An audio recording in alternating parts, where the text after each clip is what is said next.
কি ফিলিস্তিন নামটা শুনে এড়িয়ে যাচ্ছেন? এড়িয়ে যান। কেননা ফিলিস্তিন তো আমাদের বাংলাদেশ না। কোনো সমস্যা না। কাল কিয়ামতের দিন যখন প্রশ্ন করা হবে তখন কি জবাব দেবেন? উত্তর আছে আপনার কাছে? আল্লাহ যখন জিজ্ঞেস করবেন কেন আপনি মজলুম ফিলিস্তিনের পাশে থাকেননি, তখন কি উত্তর দিবেন? জানি আপনার কাছে কোনো উত্তর থাকবে না সেদিন বলার।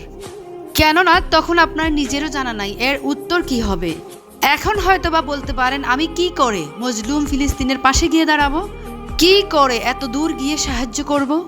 এরকম প্রশ্ন যদি আপনার মনে উদাও হয়ে থাকে, তাহলে অবশ্যই আপনার মনে অলসতা আর বজ্রে ভরা।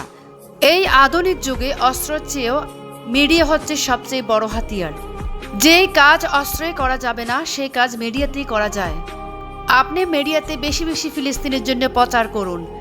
আপনার তো সামর্থ্য নাই গিয়ে সাহায্য করা, কিন্তু মিডিয়াতে তো বলতে পারেন। মিডিয়াতে আপনি বেশি বেশি ফিলিস্তিনের জন্য কথা বলুন।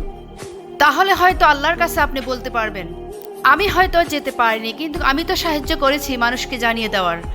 হয়তো আল্লাহ আপনার এই কথার কারণে আপনাকে ক্ষমা করে দিতে পারে। হ্যাশট্যাগের মাধ্যমে প্রতিবাদ করুন।